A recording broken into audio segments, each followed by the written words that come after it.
They said, "No Easter plans this year, weather's bad anyway." Then my sister posted a table full of food, smiling with everyone. I confronted Dad. He said, "You're more of a guest than family." I smiled, opened my app while he was still talking, and sold the car I paid for in his name. He found out when the tow truck arrived. "Hey, just so you know," my dad said over the phone, voice flat and casual, "we're skipping Easter this year. Weather's supposed to be bad. Everyone's staying in." That was it. No pause. No sorry. No maybe next time. Just that, and the line went dead a second later. I stood there in my kitchen, staring at the screen like maybe the call had dropped by mistake. But it hadn't. No Easter. No family dinner. No invitation. It wasn't the first time they'd excluded me, but this time it felt colder, like they weren't even trying to sugarcoat it. I shrugged it off, or tried to. Figured I'd order some takeout and binge something on Netflix. It would hurt less that way. But 5 minutes later, my phone buzzed again. It was a notification from my sister's Instagram. I tapped it, not expecting much. And there it was, a photo of the family Easter dinner. A full spread. Ham, deviled eggs, mashed potatoes, fresh rolls. Our mom's famous lemon pie. My mom sat at the head of the table, smiling like nothing had ever been broken. My sister stood beside her, glass of wine in hand, all teeth and pride. My cousins. My aunt. Even Uncle Ray, who hadn't shown up in 3 years. All of them. Except me. The caption read, "Family means everything #Easter blessings #grateful heart." I stared at the screen. My hands went cold. I was supposed to believe the weather was the problem, that they canceled everything, that no one was getting together. But they didn't cancel Easter. They canceled me. I called my dad. He picked up after 2 rings, like nothing was wrong. "Hey, what's up?" "You canceled Easter," I said, my voice low. "Because of the weather." "Yeah," he said slowly. "Funny," I said. "Because the sun's shining, and I just saw your Easter table on Instagram. Everyone's there. Everyone but me." Silence. Then, finally, he said, "Look, let's not turn this into something. You lied to me." "It wasn't a lie," he replied, and then paused like he was choosing his words. "You've been distant lately. It didn't feel right. Honestly, it's just easier this way." "Easier for who?"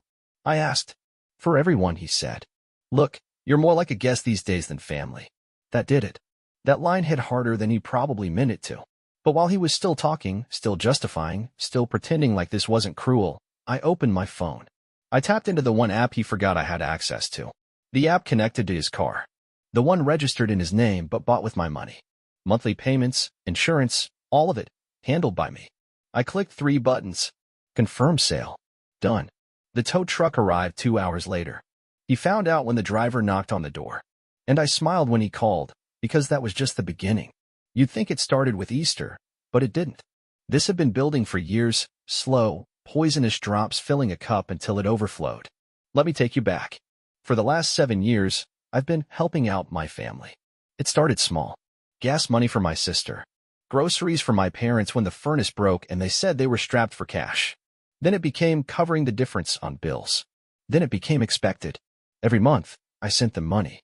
Quietly. Dutifully. While they joked that I was just a tech guy who never made anything of himself. They never asked how I was doing. Never offered help. Never said thank you. But if I was even a day late sending money, the guilt trip calls came flooding in. "We're family. You know your sister's doing her best. You have no wife, no kids, you can afford it." I let it slide. Every time. Because I believed that's what family meant. The thing is, my dad didn't always used to be like this. When I was growing up, he was strict, but decent. But after he lost his job in my 2nd year of college and never really got back on his feet, something shifted. My sister took the lead. She became the voice of the family. She decided who got included, who got thanked, who got blamed. Spoiler, I always got blamed. She could do no wrong. Golden child. Got married at 22, divorced at 24, married again at 26, this one to a guy named Ryan. He was nice, if a bit quiet. Too quiet. When she wanted a wedding upgrade, I paid for the new venue. When their pipes burst, I offered to help. When they bought their SUV, guess who put the down payment? Hint, not them. Then came the car. Dad's credit was trashed from a loan he never paid back. He said he couldn't get a vehicle to help him rebuild his independence. I didn't hesitate. Got him a decent used Camry. Paid for it monthly. Insurance too. All under my name, but registered to him. It's just paperwork, he said. You're not even using the car. I should have known. Fast forward to this year. I just paid off the last chunk of a huge credit card bill, most of which came from a surprise dental emergency my mom swore she'd pay me back for. Never did. Whatever. I was finally catching my breath, finally thinking about taking a break. A real vacation. Maybe Greece. Then Easter happened. They said there was no celebration, that everyone was staying in. I believed them, like in full. And then that photo hit my feed. The smiles. The ham. The centerpiece I made in elementary school right in the middle of the table. That would have been enough. But the twist? It wasn't just the photo. It was the comments. Buried below the hashtag Grateful Heart caption, a comment from my aunt caught my eye. So happy everyone made it. Even Ryan's parents flew in. Sad Jake couldn't be there, again. To which my sister replied. He said he had better things to do, can't force someone to care about family. I nearly dropped my phone. I said that. She'd lied. To everyone. Painted me as the selfish one. The flake. The ungrateful son who couldn't be bothered. And everyone believed her. Then came the final straw. I opened my banking app the next morning and noticed a transaction I didn't recognize. A payment to a wedding planning company. My heart sank. It was connected to an old card I never used. The one I'd given access to 2 years ago when my sister said she needed help booking a surprise for Ryan's birthday. I checked the charges. For new ones. All in the last 2 weeks. Thousands of dollars. I called the company. Played dumb. Asked what the event was. A woman with a cheerful voice said, "Oh yes, the vow renewal ceremony. Such a sweet idea. Everything's set for next Saturday. Looks like your cards already covered the deposits." Vow renewal? I felt my pulse in my neck. They hadn't invited me. Again. They used my money. Again. And this time, they hadn't even tried to hide it. I saw red. But I didn't yell. Didn't text. Didn't storm the house. I did something much, much better. I opened the app tied to my dad's car. I listed it for sale. And while I waited for the call from the towing service, I made a few other changes. Canceled the auto pay for their utility bills. Reversed the Venmo authorization tied to their groceries. Removed my name from the streaming family plan. Petty? Maybe. But it was only the beginning. Because 2 hours later, as the tow truck driver rang my dad's doorbell, I received a group text. From my sister. "Celia, what did you do? Why is Dad's car getting taken away?"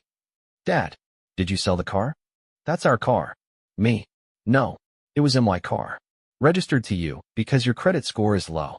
My generosity just ended. Consider yourself removed. Happy Easter." "Celia, you've lost it. You're destroying this family." "Me? You already did. I'm just cleaning up the mess." She called me 6 times after that. I didn't answer. But the next morning, Ryan, her husband, did something I never saw coming. He messaged me directly. "Ryan, can we talk?" I didn't know about any of it. "I think I need out." I stared at that message for a long time. Because for the first time in years, someone else finally saw her for what she really was. The vow renewal was set for Saturday.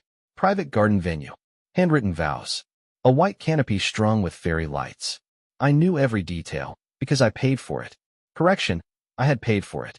By Thursday, the planning company received a cancellation notice. All charges reversed. I disputed every cent fraudulent usage. Stolen card. Attachments submitted. Case open. Let Celia explain that. But I wasn't done yet. Ryan and I had agreed to meet the night before the event. At a quiet cafe, away from the family circus. He looked worse than I remembered. Pale, eyes sunken, like he hadn't slept in weeks. "I'm sorry," he said before even sitting down. I shrugged. "You didn't steal from me." "I knew she used your card once," he admitted. "For some birthday thing. But this..." He rubbed his face. "This was a whole operation. She bragged about having leverage over you. Said you'd never cut her off. That you were too soft." I sipped my coffee slowly. She was wrong. Ryan leaned in, voice lower. "She's been hiding debt. Maxed out 2 of my cards. Borrowed from her coworkers. She told me she needed it to cover family stuff." I laughed. "Guess that's me. I'm family stuff." He slid an envelope across the table. "Printouts. Proof. Screenshots. Bank activity.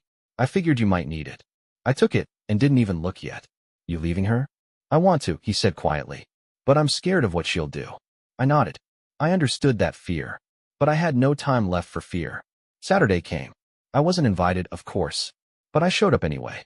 I waited until everyone was seated under the canopy. Waiters serving champagne. Floral centerpieces gleaming. My mom in the front row, misty-eyed. My dad fiddling with his tie. Celia at the altar in a white fitted gown, holding Ryan's hand, smiling like she'd won something. She hadn't seen me yet. I walked calmly down the aisle, in jeans and a black button-down, holding the folder Ryan gave me. Someone gasped. My uncle whispered, "Is that him?" Celia turned. Her smile vanished instantly. "What are you doing here?" she hissed, stepping away from Ryan. I stopped 10 feet from her, looked her dead in the eyes. "Oh, don't worry. I'm not staying long. I just wanted to give you a gift." She crossed her arms. "Whatever stunt you think you're pulling." I opened the folder, held up one sheet. "This is a bank record of the account linked to my credit card. The one you used to pay for all this." Gasps from the crowd. I held up another. "This is a screenshot of the email you sent to the planner, using my billing info." And another. "This is Ryan's bank statement, with the charges you told him were family emergencies." Spoiler alert, they weren't. Celia was frozen. Her mouth opened, but no sound came. Ryan stepped forward, slowly. "She lied to everyone," I said. "She drained me, manipulated all of you, told people I refused to be here. Meanwhile, I was funding your little fantasy." My mother stood up. "Okay, that's enough. You don't need to ruin a—" "No," I snapped, turning to face her. "You don't get to play referee now. You knew. Maybe not the money, but you knew what she was like. You chose her. Again and again. I was just the wallet in the corner, the guest in this family." I turned back to Celia. "And guess what? This guest has left the building." Ryan looked at her one last time. "I'm done," he said. Just like that. "Find someone else to lie to." He just walked out. And I followed. I didn't look back. Not even when she screamed my name. That night, I turned my phone off and opened a bottle of wine. Sat in silence. Peaceful silence. By Sunday morning, I had 19 missed calls. 5 from my mom. 4 from my dad. 2 from Celia. The rest? Unknown numbers, probably relatives who'd watched the entire thing go down live. I ignored them all. Until one message made me pause. It was a text. From Ryan. "Just wanted to say thank you. Not just for what you did, but for reminding me I'm not crazy. You saved me more than you know." I stared at the screen. That feeling? That was closure. But the real twist? Celia didn't stop. 3 days later, I got an envelope from a lawyer. She was suing me. Small claims. For emotional damages and public humiliation. I laughed so hard I nearly choked on my coffee. I forwarded everything, all the screenshots, bank records, emails, to my lawyer. Let's just say the countersuit is already in motion. And this time, she'll be paying me. You'd think after blowing up her vow renewal and exposing years of lies, Celia would back off. She didn't. 3 days after the disaster, I came home to find a letter from her lawyer on my porch. Not certified, just dramatically placed, like she thought it would scare me more that way. It was laughable. Defamation of character. Public humiliation. Damaged relationships. The best line? "Due to your inappropriate conduct at a private family event, my client suffered emotional trauma and reputational loss." She was suing me. Suing me for humiliating her with the truth. I sent a 3-word response to her lawyer's email. "See you there." And attached all 27 pages of evidence, the card records, screenshots of her messages, recordings from the vow renewal. Yes, I had someone film it. Never trust a narcissist not to spin the story later. And a signed witness statement from Ryan. Then I filed a countersuit. Full cost of the unauthorized charges. Emotional damages. Breach of financial agreement. And just for fun, a fraud report with my bank to freeze any accounts she touched. By the end of the week, her bank account was flagged. And the event venue she tried to rebook? Canceled. Again. But here's where the real aftermath began. It started with my mother.